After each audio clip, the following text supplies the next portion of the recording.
بسم اللہ الرحمن الرحیم۔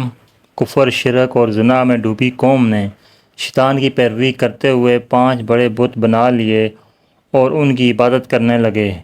یہی وہ پہلی قوم تھی جس نے بت پرستی شروع کی۔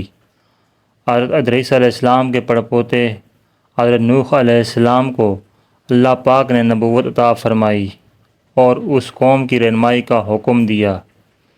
حضرت نوح علیہ السلام نبوت کے اعلان کے بعد لوگوں کو ایک خدا کی عبادت کی دعوت دینے لگے۔ آپ نے 950 سال تک تبلیغ کی، لیکن صرف 80 لوگ آپ پر ایمان لائے اور آپ کی نبوت کا اقرار کر کے اللہ پاک کی عبادت کرنے لگے۔ حضرت نوح کی بیوی ان پر ایمان نہیں لائی، اور کیسے کیسے آپ کی بیوی نے ظلم ڈھائے۔ آپ کی بیوی کیسے آپ کے بیٹوں کو بھی برگلاتی رہی اور انہیں اپنے ہی باپ کے خلاف استعمال کرتی رہی۔ مختلف تفسیروں اور تاریخی کتابوں میں حضرت نوح علیہ السلام کی بیوی کو مختلف ناموں سے پکارا گیا ہے، لیکن مشہور اور متفقہ یہی ہے کہ اس عورت کا نام واحلہ تھا۔ یہ برسوں حضرت نوح علیہ السلام کے ساتھ رہی اور اس سے حضرت نوح علیہ السلام کا ایک جوان سالہ بیٹا کنعان بھی تھا۔ اس کے علاوہ باقی تینوں بیٹے خام، سام اور یافت حضرت نوح کی دوسری بیوی سے تھے جو کہ ایمان لے آئی تھی، لیکن واحلہ اور اس کے بیٹے کنعان نے حضرت نوح کی رسالت کو نہ مانا اور آپ کو ساری زندگی اذیتیں دیتے رہے۔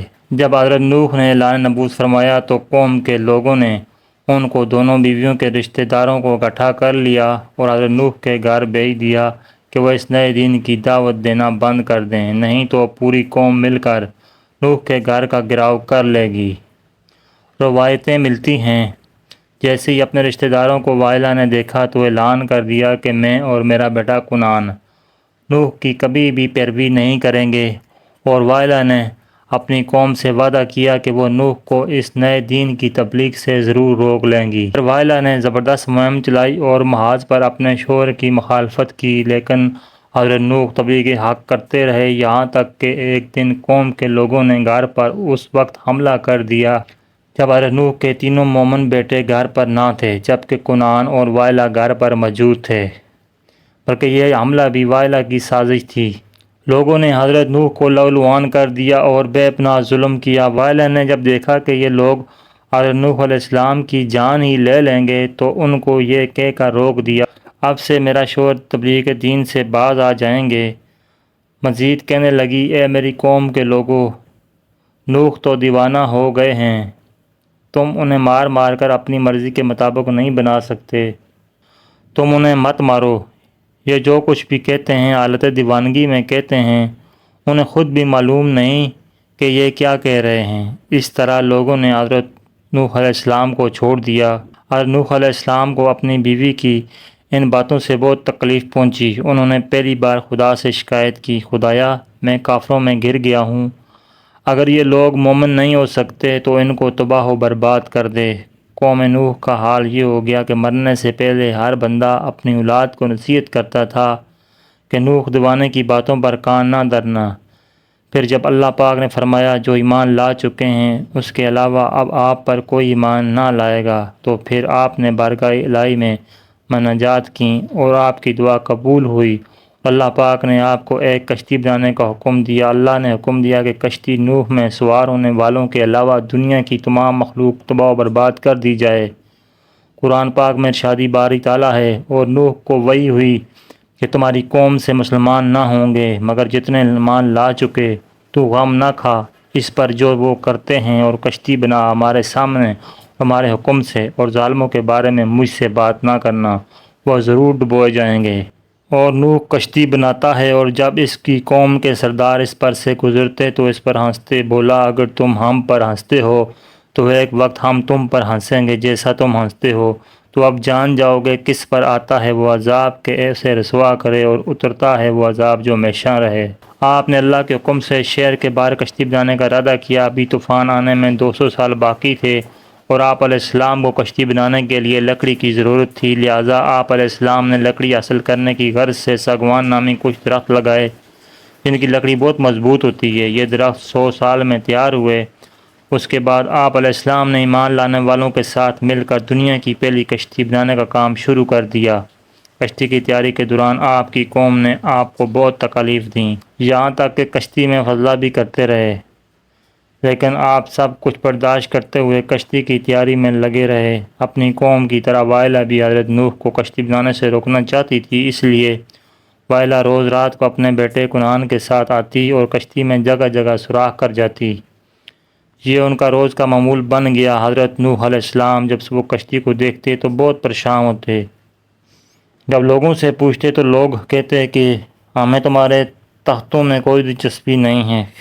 خیر ایک دن حضرت نوح علیہ السلام نے سارا دن تختوں کو جوڑنے میں لگایا اور شام کو اللہ پاک سے دعا کی، اے میرے خدا، جو بھی آج میرے ان تختوں میں سوراخ کرے تو اس کے ہاتھ کو بے جان کر دے۔ صبح جب حضرت نوح علیہ السلام نے دیکھا کہ پھر سے تختوں میں سوراخ ہیں تو آپ اپنی قوم میں سے بے جان ہاتھ والا شخص ڈھونڈنے لگے۔ بہت تلاش کے بعد بھی جب انہیں بے جان ہاتھ والا شخص نہ ملا تو آپ اپنے گھر واپس لوٹ گئے۔ گھر جاتے ہی دیکھا کہ بیوی نے ایک ہاتھ کو چادر میں چھپا رکھا ہے۔ آپ فوراً سمجھ گئے کہ وہ یہی ہے جو روز سوراخ کرتی تھی۔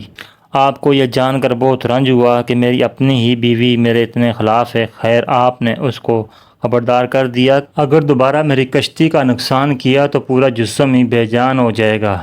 کم و بیش 100 سالوں میں کشتی تیار ہو جاتی ہے۔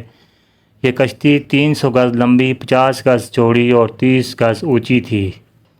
خیر جب طوفان شروع ہوا تو حضرت نوح علیہ السلام نے کشتی میں درندوں، چرندوں اور پرندوں اور قسم قسم کے حشرات الارض کا ایک ایک جوڑا نر و مادہ سوار کر دیا اور خود آپ اور آپ کے تینوں فرزند یعنی حام، سام اور یافت اور ان کے تینوں بیویوں اور آپ کی مومنہ بیوی اور 72 مومنین مرد و عورت کل 80 انسان کشتی میں سوار ہو گئے۔ پھر حضرت نوح علیہ السلام نے اپنی نافرمان بیوی کو بھی کشتی پر سوار ہونے کی دعوت دیتے ہوئے کہا کہ تو بھی کشتی میں سوار ہو جا۔ تو بیوی نے کہا کہ تمہاری باتوں پہ کون اعتبار کرے جب کہ پوری قوم تم کو جھٹلا رہی ہے۔ حضرت نوح علیہ السلام نے کہا تم میری گمراہ قوم میں مت شامل رہو، تم میرا کہنا مانو اور کشتی پر سوار ہو جاؤ۔ لیکن بیوی نے انکار کر دیا۔ وہ اقرار کرتی بھی کیسے، وہ تو حضرت نوح علیہ السلام کی نبوت کو شروع ہی سے قائل نہیں تھی۔ وہ مسلسل اپنے گمراہ قوم کا ساتھ دے رہی تھی۔ بیوی سے مایوس ہونے کے بعد بیٹا کنعان سے کہا تم کشتی میں آ جاؤ، تو اس نے صاف انکار کر دیا اور آخر آپ کی بیوی وائلہ اور بیٹا کنعان دونوں کشتی میں سوار نہیں ہوئے اور طوفان میں غرق ہو گئے۔ ناظرین اس میں کوئی شک نہیں کہ حضرت نوح کی قوم ان کا ایک بیٹا اور بیوی اللہ پاک کی نافرمانیوں کی وجہ سے غرق ہوئی۔ اس لیے ہمیں چاہیے کہ ہم اپنی اور آنے والی نسلوں کی خیریت و بقا کے لیے اللہ اور اس کے پیارے حبیب صلی اللہ علیہ وسلم کی نافرمانیوں سے ہمیشہ بچیں اور دوسروں کو بھی بچائیں۔ آئیے ہم عہد کرتے ہیں کہ گناہوں سے دور رہتے ہوئے نیک اعمال کریں گے اور ہر ایک کی اپنی حیثیت کے مطابق مدد کریں گے۔ اللہ پاک ہماری دعاؤں کو اپنے برگاہ میں قبول فرمائے، آمین۔ ناظرین اکرام ویڈیو اچھی لگی تو لائک کیجیے، اچھی ویڈیوز کے لیے ہمارے چینل کو سبسکرائب کیجیے۔ ویڈیو دیکھنے کا شکریہ، جزاکم اللہ خیر۔